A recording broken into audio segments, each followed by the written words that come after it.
I'm holding up my copy of Right Through It. Uh, I've known Kate McKean for more than 20 years now, which seems kind of impossible. Yeah. Kate was my student when I taught at Florida, and she was an undergraduate studying creative writing. And we've kept in touch ever since. Did you go to Southern Mississippi directly after UF?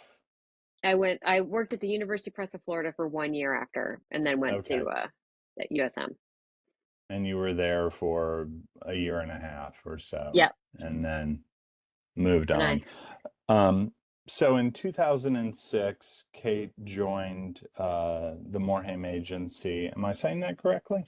It's Morheim, but everybody says Morhaime Morheim. Agency, a literary agency in New York City. Um, and she's been working there since. She has a roster of writers that include people who've won major awards, people whose books have been New York Times bestsellers, national bestsellers. And in 2019, she started a website called Agents and Books, which was, you know, the way that I looked at it, the way that I enjoyed it was kind of a demystification of a really kind of complicated and in some ways opaque world. So if you're interested in publishing or writing, it's a really interesting resource. And then, of course, we came to Right Through It, which kind of, would you say, kind of moves forward with some of the work that you were doing on agents and books? Yeah, and much Yeah, more in depth than you can go in what amounts to a blog post. yeah.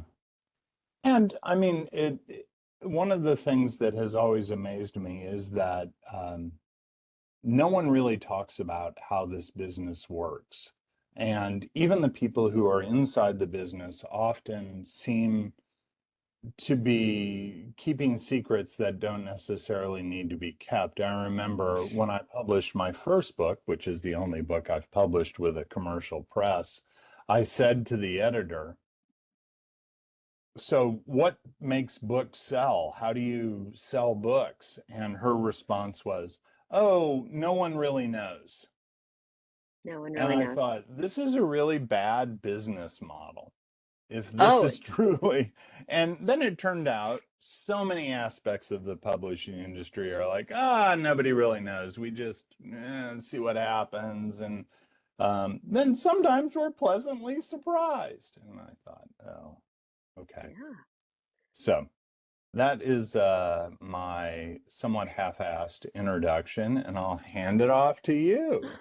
Hi, everybody. Thank you so much for that completely complex and wonderful introduction. You covered all the bases. I have all the answers to publishing, and I'm going to give them to you today, which is actually a lie. I don't. But I, my whole goal, as Professor Russell said, was to demystify publishing, and I want to talk about the things that nobody wants to talk about because in just starting the conversation, you become a little more conversant in this industry that you maybe hope to be part of one day. And as you all are students, you know, you've got a long way. I know when I was a student, I was like, well, obviously, I'll be publishing my first novel when I'm 23 years old. And, you know, by the time I'm my age, I will have, you know, done 12 or 15. And that is not how it worked out. This is my first book. But it's okay.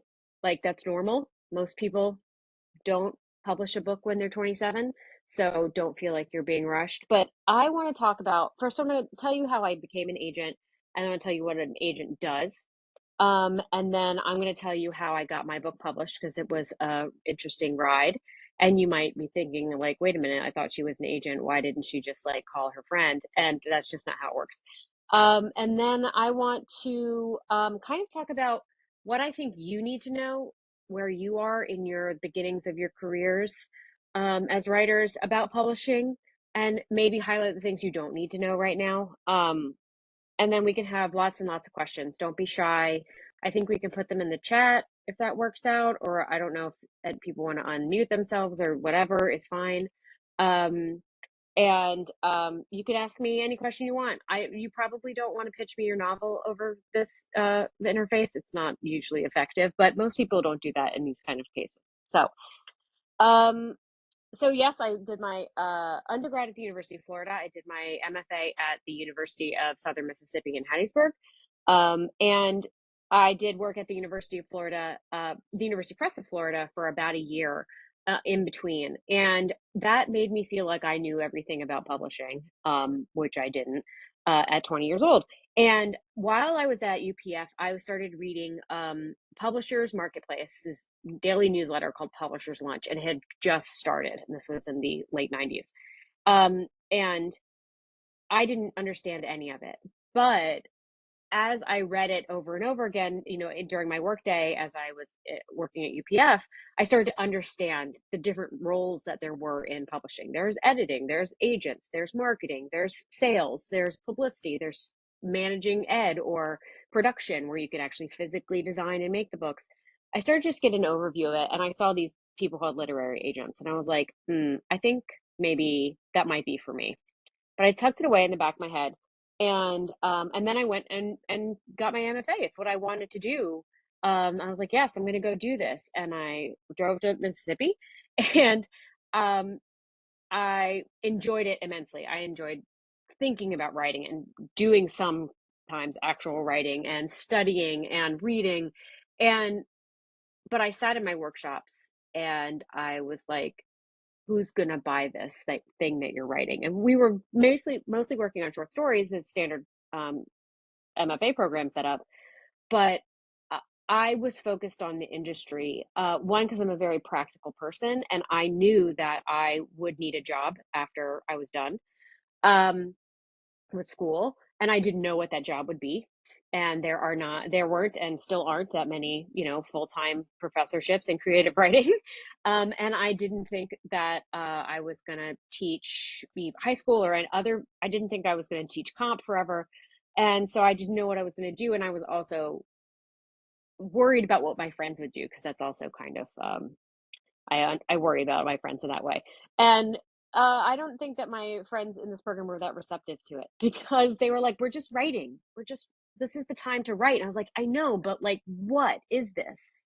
Like, who's the reader for this? And so I kind of got the idea that I wanted to think about writing and publishing from both sides, as the writer, and then as the recipient of that writing, as a reader or as somebody in the publishing industry. So I graduated early. I sold all my stuff and I drove to New York City. Um, and I became the assistant to 7 literary agents, which, if you are looking to work in the publishing world, do not do that. Do not become the assistant to 7 people ever. And they replaced me with 2 people when I was done with that job. So you won't have to do things like that. But I was just an assistant, like, yeah, like everybody starts in publishing. And I watched 7 different agents do this job. And I knew it was for me, because this job has a lot of flexibility. I do whatever kind of books I want. I spent all day at New York Comic Con today, actually, meeting clients and publishers. And I knew I'd be pretty much in charge of my career. I work for a small agency run by Howard Morheim, and we are all independent contractors, and like kind of loosely connected under the umbrella of our founder and my mentor. And I knew that that was for me in terms of my career.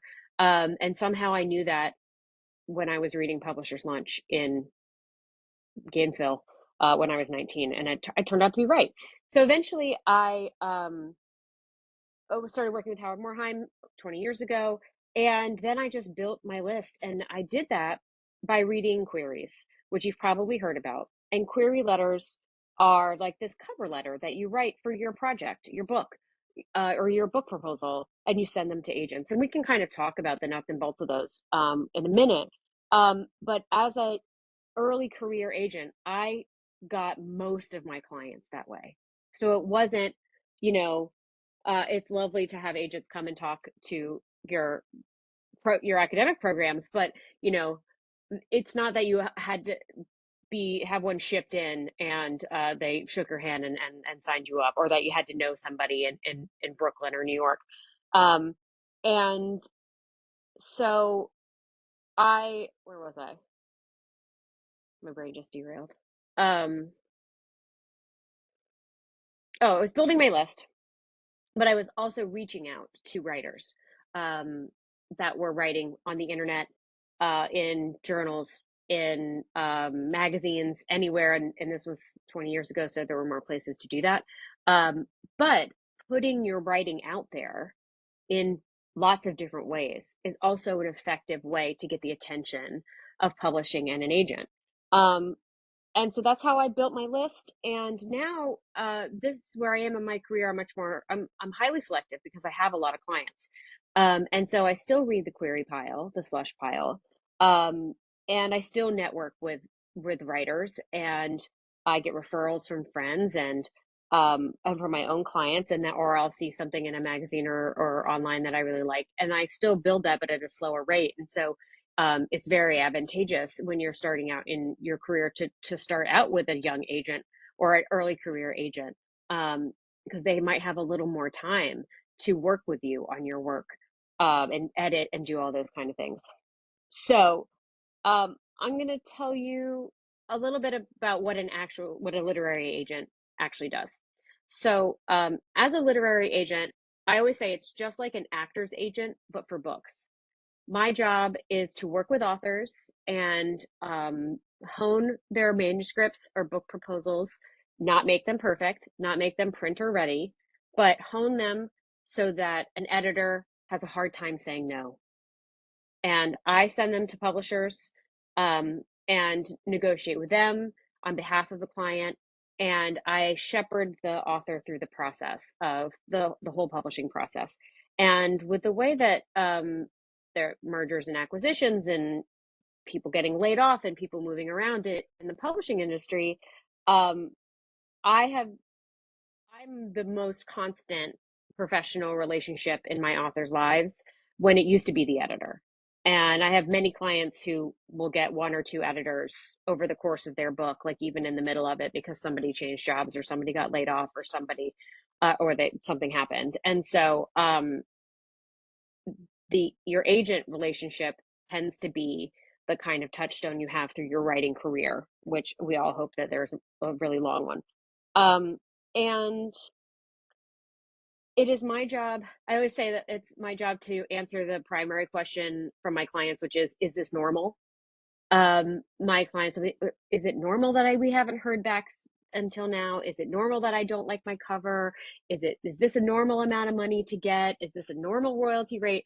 That's the number one question I answer. And there isn't just one answer to all those questions. There's a normal royalty rate for hardcover fiction and a normal royalty rate for a picture book. And it's my job to be aware of all those things and then tell clients that.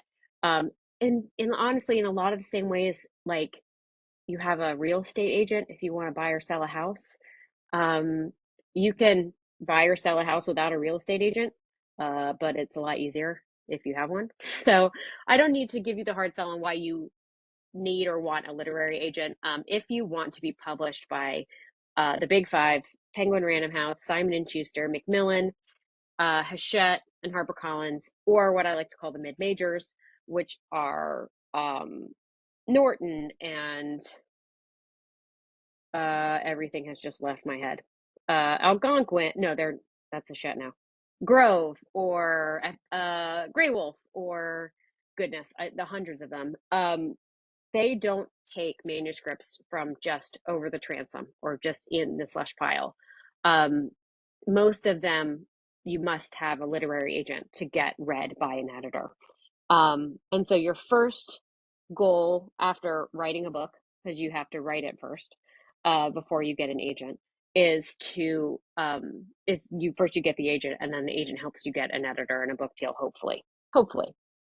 Um, and so after I work with a client on their book, let's say I find a novel in the slush pile. I think it's really great. I think that I have some feedback for the author. I say, hey, I think we should work on the ending.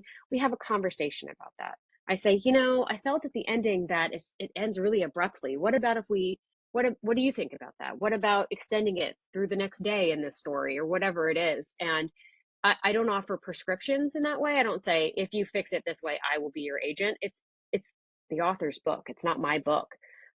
So editorial comments and feedback are a conversation I have with my clients. And if we're on the same page, we would go forward. And um, after then we would submit it to editors.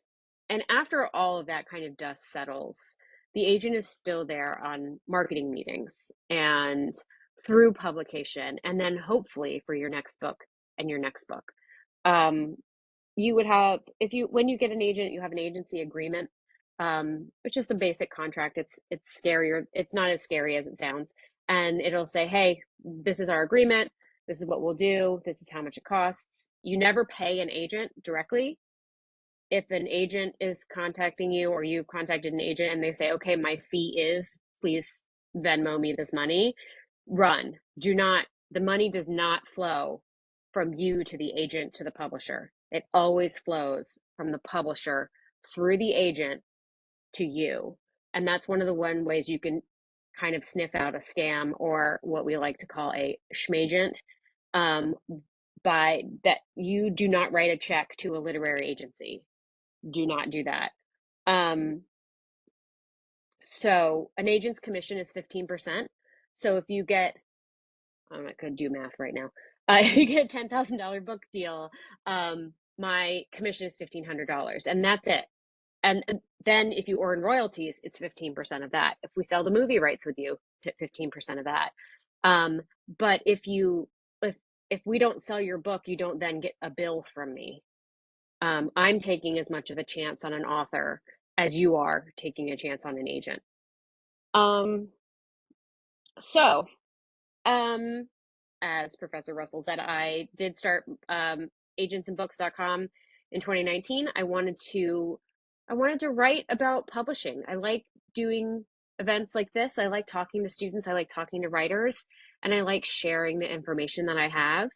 Um, and so I wanted to do that on the internet, and so I did. And I won't lie and say that I didn't think that maybe one day it could become a book, because I have, as an agent, turned many websites, Twitter feeds, Instagrams, blogs into books. I did a lot of that in the early aughts, and it's certainly a way that that can happen. But this book was maybe the fifth book that my agent and I sent out. So I have a literary agent as well. His name is Michael Barrett at Distil Goderich and Brett. He's fantastic.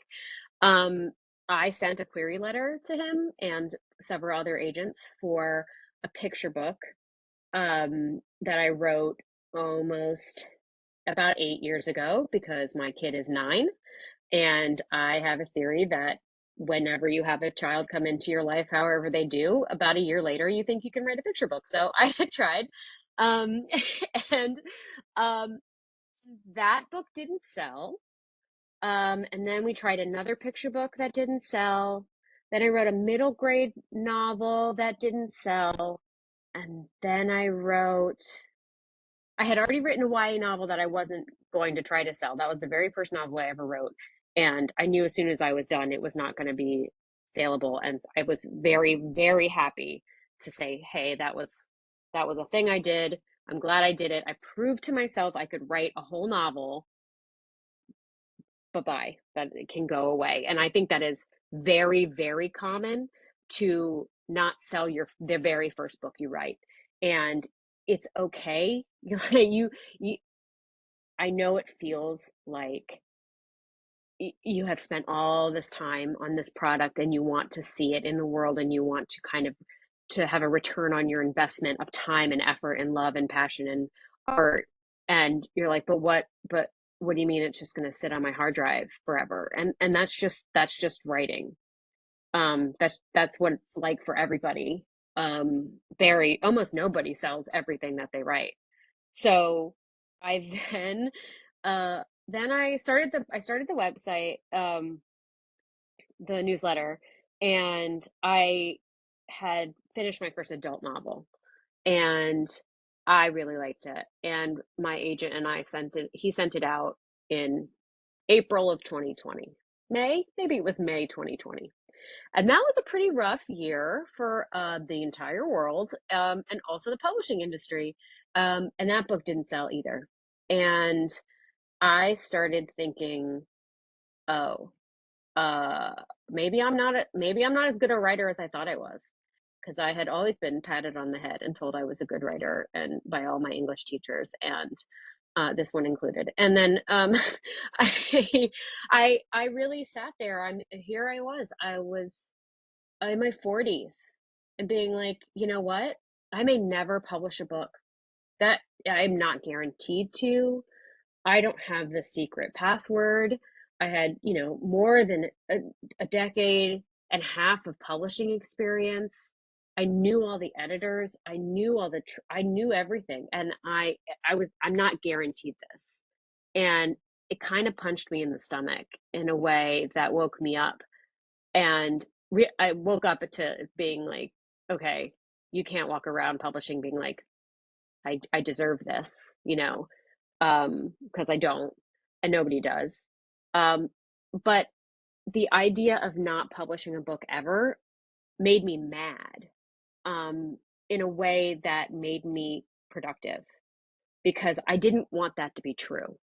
And I wasn't going to be the reason that that wasn't true. I was just going to write another book, because everybody can say no to me and I can't control that, but I'm not going to say no to me by just stopping because it's hard.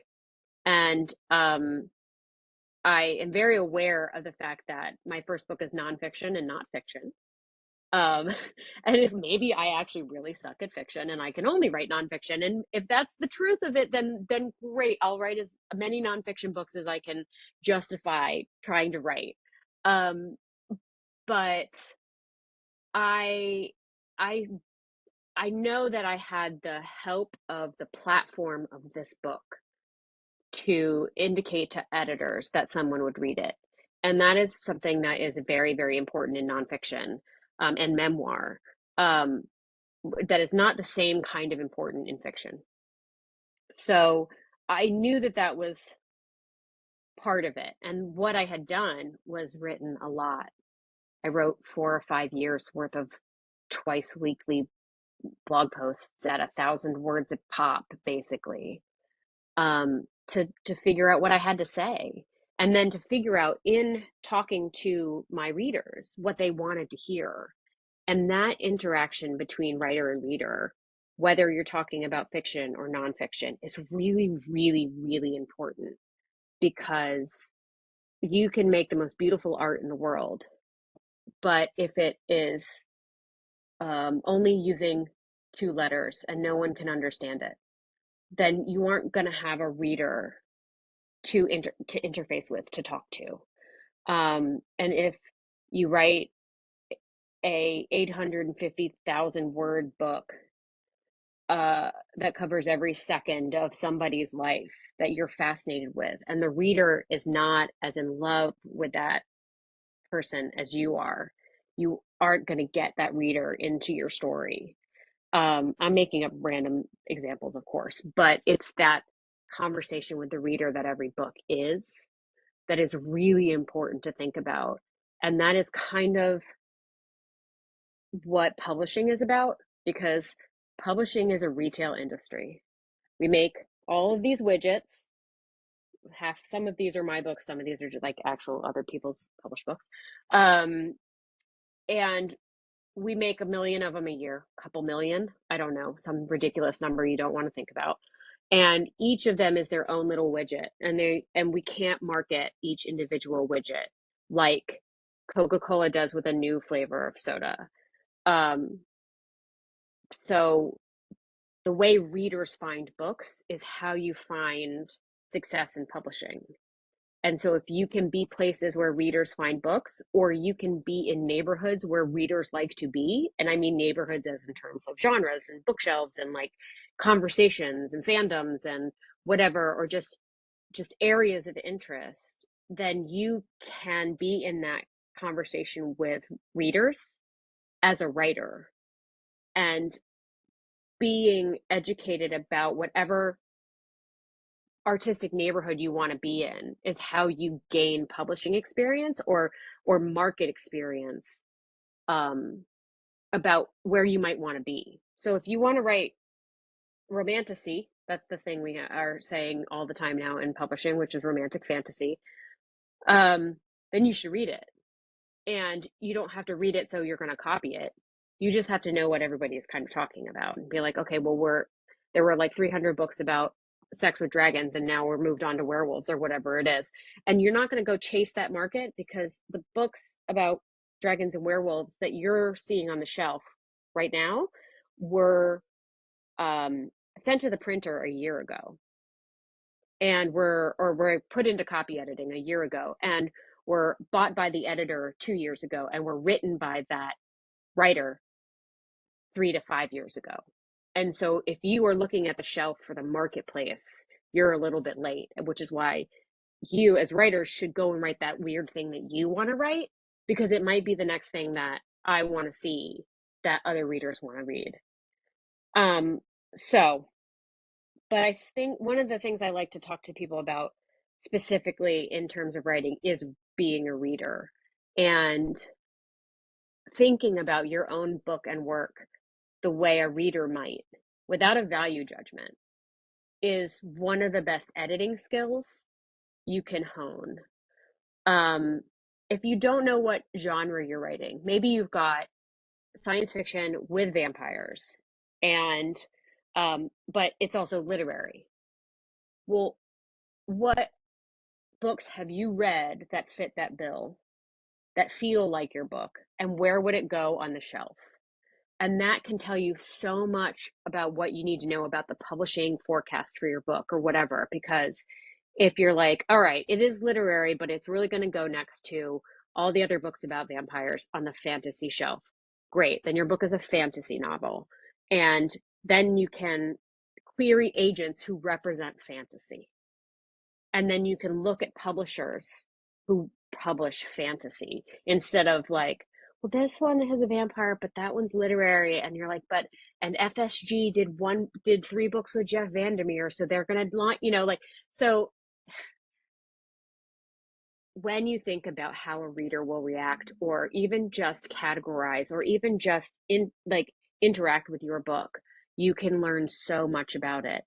And then if you have written when you've written your book and you're like, okay, well, great, I wrote a romance novel, but um the two people at the end don't end up together. You have not written a romance novel, because a romance novel with a capital R has to have a happily ever after. And if you are a reader in that genre, you know this because you have read 600 whatever romance novels of all stripes, but they all have a happily ever after, and that's what the reader wants. And they don't want you to subvert the genre and turn it on its head and be the one person who's not doing that. They actually want the big kiss at the end. And again, I've said this already, being a reader of these books, you know it. Um, Also, the reason we don't know how to sell any books in publishing is because there's no direct link from the publisher to the customer. And you're like, well, you would think so. You're like, okay, but if I buy it off of Amazon, please try not to go buy that off. Bookshop.org is better than Amazon. But a retailer has sold you the book, and the publisher has sold it to a retailer. So we should know this straight through, right? We don't. And there are various reasons why, legally and also just kind of culturally, we don't track readership. We don't want the government to go to the library and ask what books you checked out in the last 5 years. And while there are lots of digital cookies and Amazon knows exactly what you bought, um, Amazon is not reporting back to Simon and Schuster and said, these 80 people bought these 600 books. I wish that was the numbers. Go publish more of them. That we do not have that kind of sharing of information. We have sales Um, and we have feedback that publishers can get by putting native marketing out into the world. And like, if you click on an ad from Penguin Random House, they will know what you clicked. Um, but there is a separation between the retailer and the producer in publishing, and we like it that way. And the absence of that is bad. And that's why we can't just focus group novels to be like, well, everybody's ready for the romance novels set in Maine. They were set in Vermont last year. We're going to do Maine this year. Like that is not the kind of granular data that publishing has, and we don't want it because I bet you those books would suck. And I don't want to read a focus grouped book. And you don't either. So if you want to figure out what sells in publishing, which I don't suggest you approach your creative career in that way, um, but being where readers are will tell you a lot about publishing, whether it is Reddit or a local IRL group, or whether it is LitHub or Book Riot or Goodreads or wherever the niche is for the kind of books you like, go be a participant in that. And being a participant in that fandom, in that community, can help you get published because you'll make friends, and maybe that friend will read your book uh, as a beta reader, as we call it, and then they'll go, "Hey, you know what? That ending is really bad," um, and they'll give you feedback, and they will help you. And maybe they know a person, maybe they have an agent already. It's like you build these bonds, and they can actually help you your entire career. They just take a long time to build, and that's the other thing about publishing is that everything takes about 40 times longer than you want it to. It could take you years to find an agent. It could take more than a year to sell your book. It will then take another year or two for it to come out into the world. And that seems interminable. And it is. But so that picture book I first told you about that I didn't sell, the first one that I got my agent, I sold it last year. Last year? What year is it? It's 25? Maybe the beginning of 2024. I can't remember. It actually did sell because I went to lunch with an editor, and I know how that sounds, but I went to lunch with an editor, and I was about finished writing this book, and I was talking about it because I was very excited, and I was also interviewing editors for the book, and I kind of went through my whole publishing history and about like, oh, well, Michael and I started working together because I did this book, and I really wanted to write this picture book, and I wanted the title to be Bright Lights, Big Kitty, about a girl who wanted her cat to be famous on the internet. And my editor now was like, oh, you should have Michael send that to me. And 8 years later, he did. And then she said, you should rewrite it from the point of view of the cat.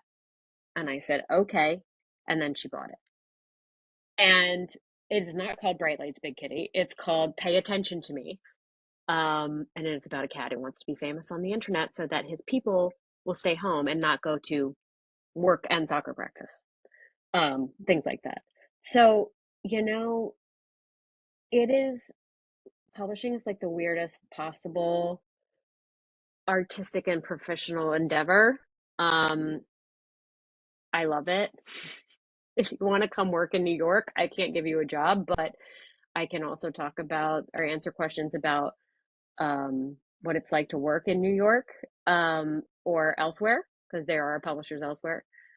Um, but it's just random enough and fun enough that it keeps me on my toes. And as a writer, I'm going to keep trying. I'm trying to write another novel. I've already written, I think at various drafts I have like 80,000 words of writing that none of I'm going to check and start over again because I have figured it out, and it took me that much writing to figure it out. Um and maybe I'll finish it by next summer if I get enough time to work on it, not on my day job, when I'm not doing my day job. Um, but that's the thing about publishing is that like I'm not guaranteed another book deal.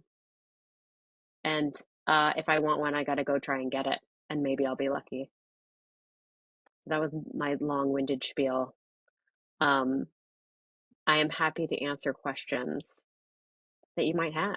I think I said I was like, oh, I'll go for like 20 minutes. Did I just go for like 40 minutes? Like I wasn't even looking at the clock. 30-ish, Okay, good. 35-ish. That's my type 15. Yeah, lots of stuff. Now, I don't I don't have access to any kind of buttons in case. I don't know if people are muted or not. If anybody wants to ask a question, I think something's coming through in the chat. You can Why ask don't you a start with couple one and let's see where we go. under 100. You are Oh, muted. I don't know how to unmute you. you can put it in the chat. The mute button is locked. Okay. Yeah, that's cool. Or not. Keep chatting and people are, looks like people are having, they're getting together on the, so is anybody going to ask a question in the chat? There we go. Okay, what is the best current source? Okay, now they're going to go around. For For writers writing, looking to find debuts and novels coming to market. so that'll depend on the genre. Every genre has industry blogs, industry, uh, I mean, even Reddit threads. I know reactor.com is great for science fiction and fantasy and horror. Um, there's a website called Smart Bitches Trashy Books for romance. That's great. Um, there are industry magazines called Publishers Weekly that does and Kirkus where you could read reviews. There isn't this like big central place, but honestly, Goodreads, if you get in the right areas and follow the right hashtags, you can find things too. And then go to your bookstore and go to your library. Make friends with your library, your local librarian, and just be like, "Hi, I really like books about, uh, you know, space and science fiction about space. What's good? What's new?" And they'll tell you. Okay, let's see. How did you become an assistant to seven agents? So I answered an ad on Craigslist, which was a thing that you could do 25 years ago. Um, I it was just it was a job ad, and now the websites for finding jobs are publishersmarketplace.com has a job board, bookjobs.com. I want to say there's one on Publishers Weekly as well. I think you can see many things on LinkedIn and maybe in I don't know if Indeed runs publishing jobs. But wherever your local jobs are listed, publishers do put jobs. You can also look at individual publishers' pages. Literary agents are smaller and the jobs don't come up as often. But every agency job I've seen has been in Publishers Marketplace or Publishers Weekly. And so those would be the two places I would look specifically for publishing jobs. Um, and then I just did a standard interview, and I think one of the reasons I think I got hired there was not my it was certainly not my MFA. They don't care. They are hiring you. You're basically an office manager. You're basically grunt work for a couple of years, and working at the university press was what I think got me my job um, in New York because I knew how to file things and I knew how to email. I mean, this was a long time ago, guys. We still had fax machines. Um, and being oriented, being able to figure things out, um, being a self-starter, those are the things that like literary agencies are looking for in particular. They don't care if you've read Proust. Like they would prefer that you have read literally anything else, not just like They're not judging you on your reading taste.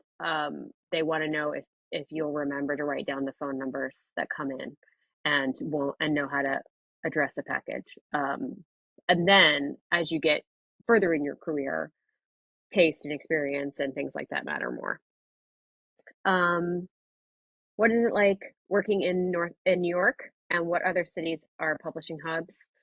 Um, San Francisco used to be, but that's basically as hard as it is to live in New York. I think Atlanta, um, eh, Portland, Minneapolis. Minneapolis, Portland, Oregon, Boston. Boston is not a bad place. Um, I have working in New York City is hard. It's expensive. It's real expensive here, and publishing salaries are low. It's not fun. Um, I, as an agent, have always worked on commission. So after I was an assistant, I did not have a salary. I only got paid when I sold a book, and it took 5 years of hustle, of doing 100 million freelance jobs to pay the rent before things felt like a paycheck. Um, but there are a lot more remote opportunities in for New York publishing jobs.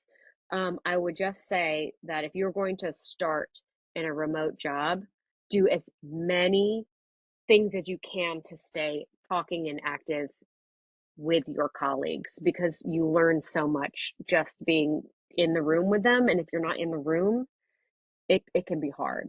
But there are a lot more remote jobs available now. Um, how common is it to publish a book without a large social media following? In fiction, more common than not. In nonfiction, n not possible. And it's not like 800,000 Twitter followers equal book deal. Like that's not. We don't even have Twitter anymore. It if that's not the way it works. But if you think about how you buy a nonfiction book, you might go to whatever retail outlet, and if you see two books about the same subject, and one is by a person you've read an article about in a magazine or saw on the internet, and one is somebody you've never heard of, you're probably going to pick the book by the person you heard of. And how you hear about nonfiction books and what that person's credentials are, and where they've been published is part of how you choose a book. And that's how to figure it out for nonfiction. But in fiction, you don't have to have 40,000 million Instagram followers. It can be nice, but I'm not looking for that for novelists. I have Um, actually been told by a couple of writers that in their search for an agent, they've had agents say to them, we want people who have at least 5,000 followers on Instagram. Have you heard this too? that I've never said that number out loud. I've never said that number specifically. I've Yeah. never said a specific number to a novelist. Nonfiction, completely different, but it's also not like, okay, you have to have 50,000 followers on Instagram. Um, because like I didn't have that. I don't have that kind of following. I had a lot of Yeah. followers on Twitter, but then that exploded. But I had readers on my newsletter, and that was the platform. So your platform doesn't have to be social media. It just has to be eyeballs that you personally can get to, because you, as readers, are not following Random House's Twitter feed or Instagram. Like you're not. So the publisher isn't marketing directly to you. The authors are marketing directly to you. Do you think there's merit in degrees in things like I'm sorry, children's publishing, since they offer internships at publishing houses? The certificate programs in publishing, like at NYU and Columbia and Pace or Fordham or Denver, are good. Um, they can introduce you to people, and that is one way to get a job. They cost a lot of money, and I don't know if the ROI is great on that. Um, if you have the money and you want to do it, you can. If you don't have the money, don't go into incredible debt to go to the Denver Publishing Institute or Columbia or anything. It's just it's you don't have to do it, but they can be valuable.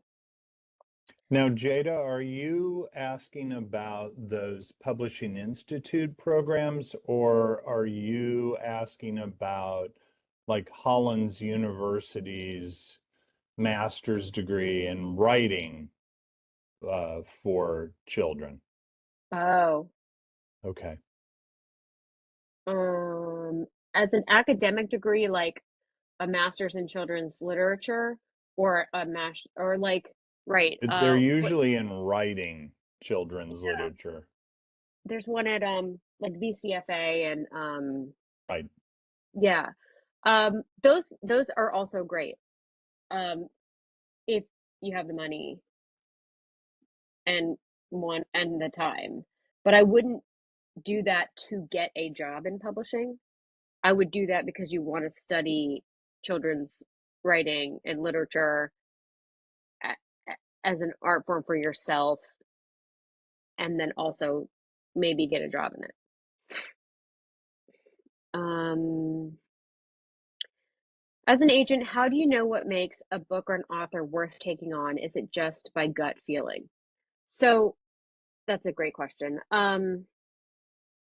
I know when I'm reading something that is not my client's work that I've got something when I start to think about the editors I can send it to, because that is the primary part of the function of my job. I have to know who is going to buy it. And that is a really narrow kind of avenue of thought. And it leaves out a lot of things like art and beauty and message and relevance and themes and all these things. But if I can't figure out an editor who will buy it and then therefore the end user, the customer, the reader, then I don't have anything to hold on to. I don't have I don't have a way to make it happen in just this one part of the publishing world. Um, and so I have to think about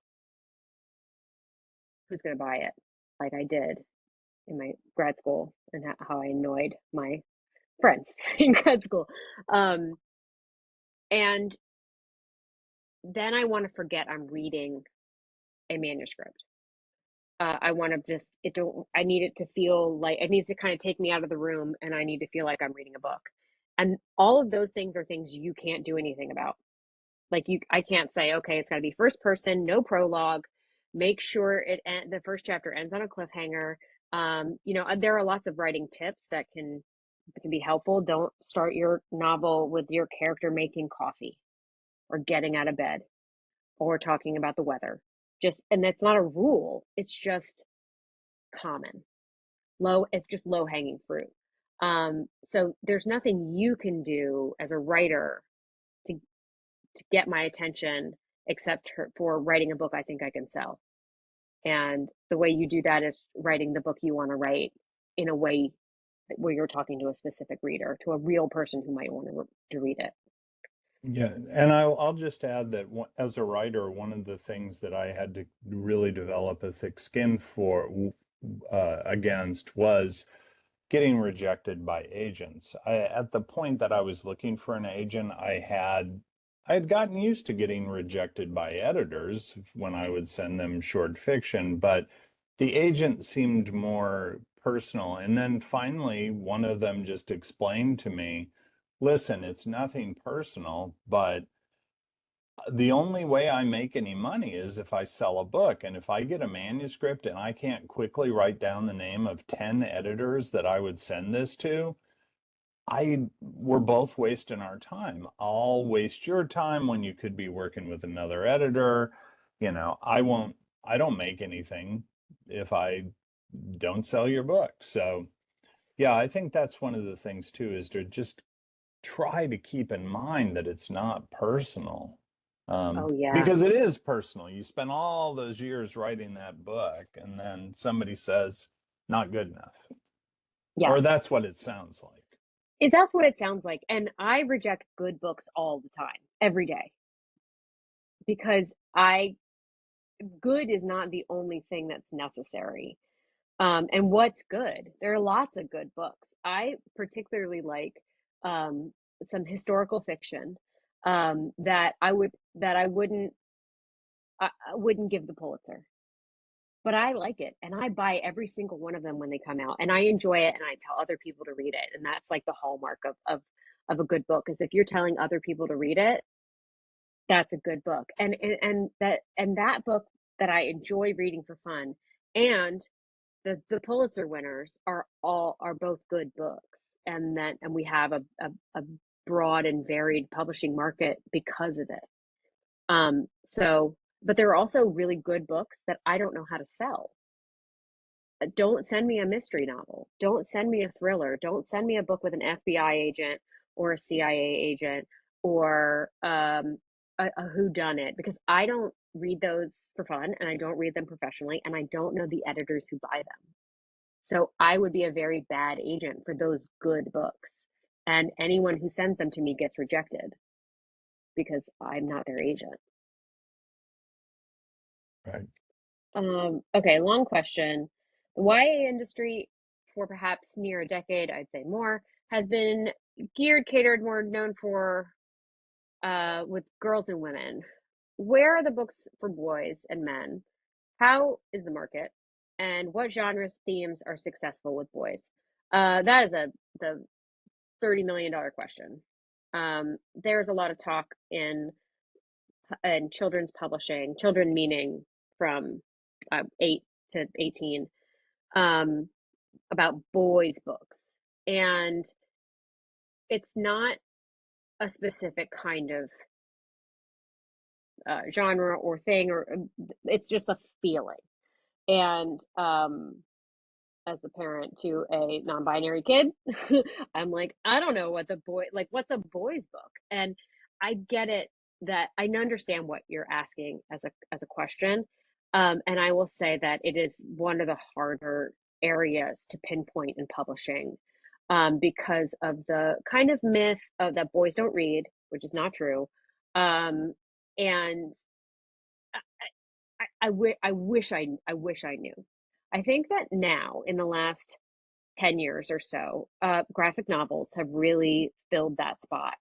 And there's Dogman and Captain Underpants and Big Nate and a bajillion um, graphic novels that I anecdotally and can see in the world with my kid and their friends. Um, that that's what the boys are reading. Also nonfiction. There's like I Survived series and Who Was series. I see a lot of that. And then what we would generally say is adventure books. Um,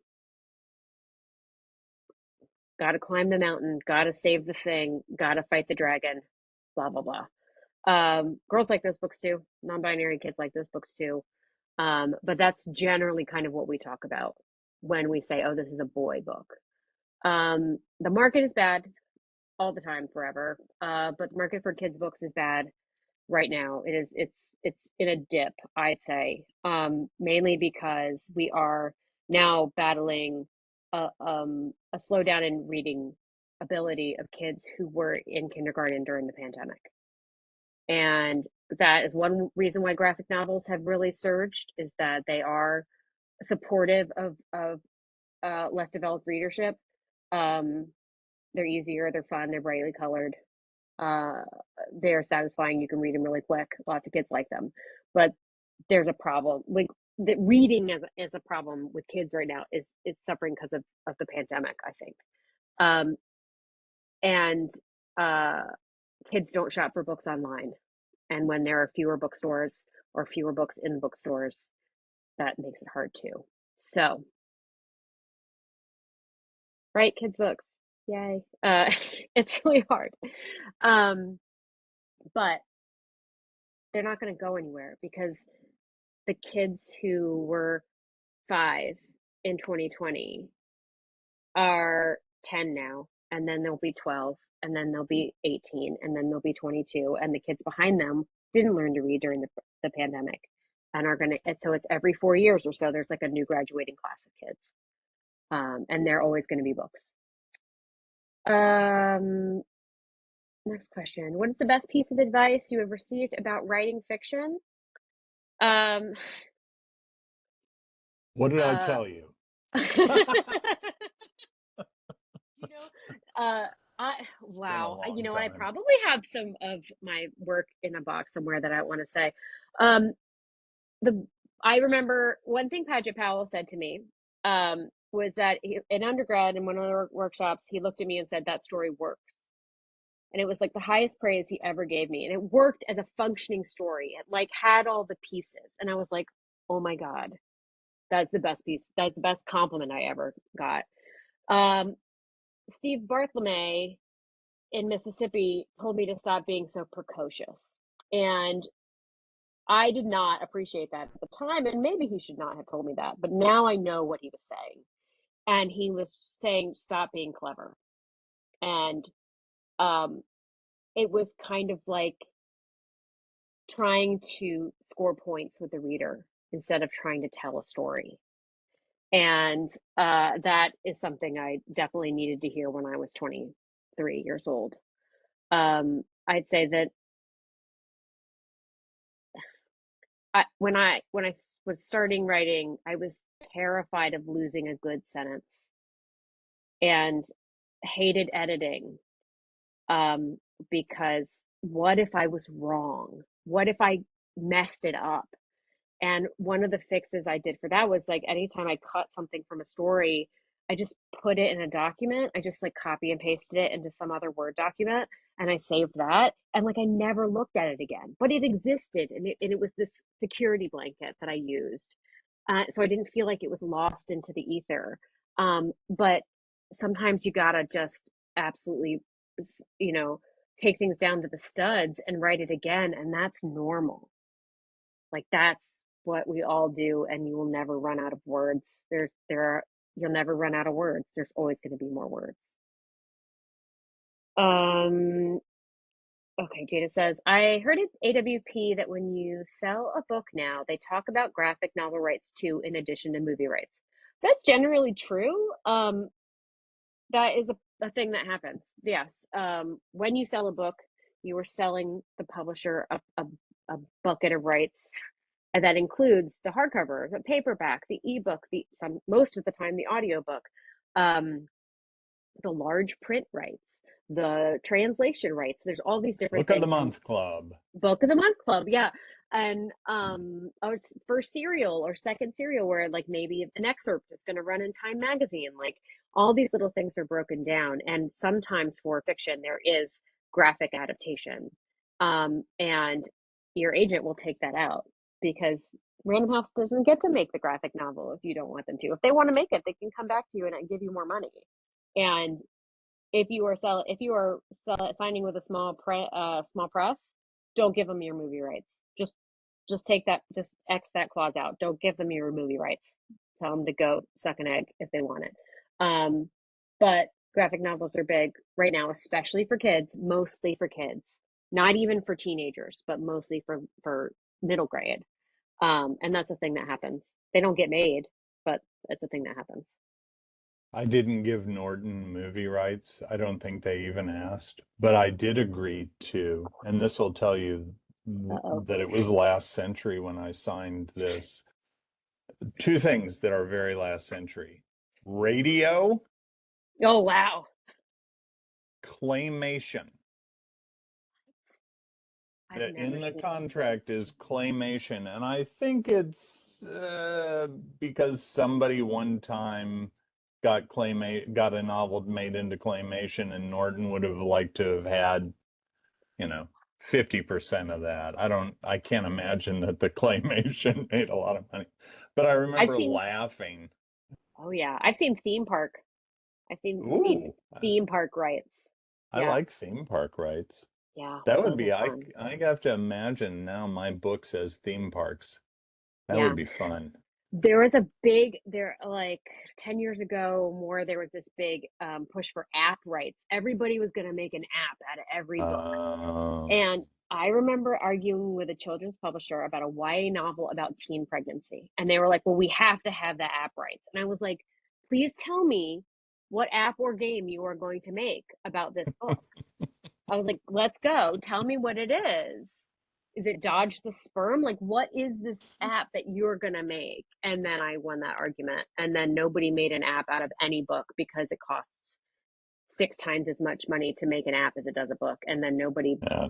downloads it and nobody buys it for more than 99 cents. Okay. Yeah. Thailand, who I hope I am saying their name correctly, asks which companies are for novels and which companies are for short stories. They aren't delineated like that. Um, that's it. I don't have an answer to that. Everybody does a little bit of everything, and you can go to the bookstore and just look at the spines and see what the publishing company is. And if you go to the copyright page, you'll see its parent company. So it'll say Dial, an imprint of Penguin Random House. Maria Paula says, are novels about immigration, diaspora, LGBT, or any politicized identities having a difficult time in the market currently? So you would think so, but I think it's the opposite. For people who are buying books about those subjects, um, they aren't shying away from them. There are other segments of the country that's trying to ban a lot of things, um, books about those issues. But from a publishing standpoint, we aren't shying away from them, and I don't think the readers are shying away from them either, which is great. Thank you, Jada, for liking my joke. And I'm glad I said you're right, Thailand. Actually, as far as the book bans go, I have friends of friends who have had their books banned, and immediately sales spike, either out of the desire to support them or out of curiosity. Like, what could this have been that it got banned? and So, and and the it's children's books that are being banned by hmm Moms for Liberty and overzealous librarians, not the librarians, parents in schools. yeah. And then you get Margaret Atwood and Stephen King banned, and To Kill a Mockingbird, and just the most ridiculous things. And you're like, okay, I think it was Kesey Lehman. Is that how you say his first name? The I think guy so. who, yeah, his book got banned and just went through the roof on sales. Yeah, So yeah, good for him. exactly. Please ban, but we don't. And we're like, let's not ban more books, but at least it has some kind of silver lining. Yeah, maybe that's what I need. Somebody needs to ban my books. Ban your books. I'll ban it for you. Um, one or two more questions. What do we think? What are we doing on time here? That's fine if you want to do. I have one kind of a big question, but it Okay. looks like Thailand has a quick question about something you said about 2020 being hard for Yeah. publishing. Um, publishing actually did pretty good in the pandemic in terms of readership. Readership went up, Yeah. sales went up. And actually, they have dipped, but they haven't really gone too much below 2020 levels for a while, which has been really great. There was market contraction on the employment side, like if things cost more money. Well, now things are costing more money to make. Paper is incredibly expensive. Shipping is incredibly expensive. We may or may not get around tariffs for books shipped from China where they're all printed. Like if you have a 4-color book, that's not going to be great. Um, so there's contraction in the marketplace in terms of publishers firing people to be lean and make more profits with less overhead. Barnes and Noble. And Barnes and Noble, well, and bricks and mortar stores obviously had a much harder time during the pandemic. Yeah. Um, and and Amazon. The reason Amazon isn't great is because they sell books at a loss. They are purposely losing money on books so that they get you on their website and so you can buy toilet paper and pens and whatever in fast fashion and whatever at the same time. And so Barnes and Noble can't compete with them because the margins are razor thin for a bookstore and your local indie, which is why your local indie can't sell you a $30 hardcover for $12 like Amazon can. So Amazon is worse for publishing than the pandemic was. Worse than I it. could go on. Um, oh, so that, yeah, Bookshop is great because if you order online at Bookshop, you can point toward your local brick and mortar store and it acts like they get a cut almost Book, like you had gone in and bought it in the store. Bookshop.org has sent $41 million to independent bookstores just by people shopping online at Yeah, bookshop.org. And they always run Prime Day counter right. programming. It's like free shipping right Yeah, now. And so bookshop.org, you can also, if you listen to audiobooks are amazing. I listen to dozens and dozens a year. Um, you might think you're trapped in Audible, which is the Amazon audiobook retailer. There's Libro, Libro.fm, that is non-Amazon audiobooks, and they're fantastic, and they're structured a lot like bookshop.org. And in bookshop.org, you can also set like a store across the country, like someone right. you know as your beneficiary. Um, and so can't. There was a You and Me in Mhm. Brooklyn, I think, had a fire. And so Downtown, for a yeah. while, everybody was pointing to them to help them out. Okay, so I have my big question. Okay. Everybody's worried about AI. Mm. Are you seeing, do you think, AI books and AI queries? I'm seeing AI queries.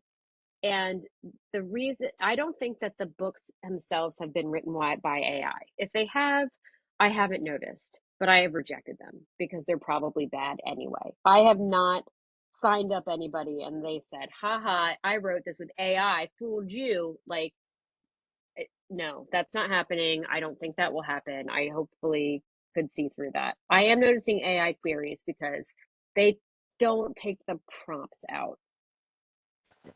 Oh no.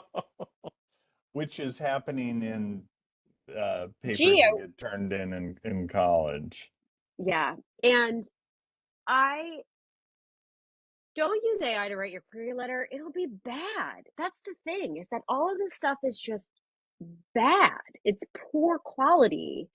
I I can understand looking at AI query letters to see kind where to start. What does it look like? What's the form? And then trying and making it your own. Maybe don't say write me a query letter and then change all the adjectives and stuff. But I can tell the ones, not even just for the prompts, but I can tell. And it's not great. Um, I don't think that the robots are going to take come from my job or my industry. Um, So you're not hearing from publishers that, they're fielding or because of course the paranoid fantasy that people have is that very slowly the genre books are going to be written by AI because that some of them are so like Harlequin romances are so mhm. rigidly formatted that why would Harlequin pay people when they could just use AI? I think that no, that's not going to happen from the publisher's end. Not at the major publishers. There are startup publishers that are doing that, and they're like, we've had 800 books already for you to buy, and they were all written by AI, but readers don't want Right. it. And I think that that's going to be the key to it, because I think that when you if you I think as a reading experience, if you're reading something and you get a quarter of the way through and then all of a sudden doesn't make sense because it was written by AI and nobody checked it, you're going to be mad and then not want to read that publisher, that outlet anymore. Right. And I think that that's good. That is enough of a deterrent from any of the big publishers doing that. But in book contracts right now, we agents have gotten this language in there that says the publisher will not train a large language model on your work, and that they won't use AI, generative AI, to create your cover. We're trying to get that in there for audiobook narration as well. We do not want the robots to narrate the audiobooks. And it says you won't use AI to write your book in terms Right. of generative AI. And I just so, signed a contract with a very small press and I had to assert that I had written the book and they then did what you're saying. The assertion was they won't, they're they're not going to use it to train LLMs. yeah. So, when you sign that contract, you say, I promise that uh, I'm not doing that. If they find out that you did, you got to give them all the money back. and then you Hmm. don't get your book published. So, and they don't care. They're like, yeah, you just owe us the money back. And if you have an agent, I don't give my commission back. I keep my commission. So really don't mess with it if you have an agent. Um, you know, I've been an early adopter of lots and lots and lots and lots of tech. And I don't use Chat GPT. I I I don't have a reason to. And I thought about using it to make some graphics for social media for my book and stuff. And it took me just as long to put in the prompts as it did for me to just go into Canva and copy and paste this stupid book cover on a purple background or whatever. So Hmm. uh, I I've missed that boat as a human of for using it. And I know it's different for people who are younger than me, but I think that it's not going to be good enough. Okay. Good to hear. Yeah. Don't We make hate it the any better. robots. Don't go into tech and make AI better, please. All of you. Well, thank you so much. Okay. I think we've covered the questions. Sorry that I couldn't quite figure out how to, I thought I had figured out how to unmute people, but I don't think I did. I'll work on that next time. That's the bit of tech that I'll do. Um, well, thank you so much, Kate, and thanks for everybody who came out. Um, Definitely. Great questions, everyone. all right. Thanks Good again. good night. You too. See you later. Bye. Bye.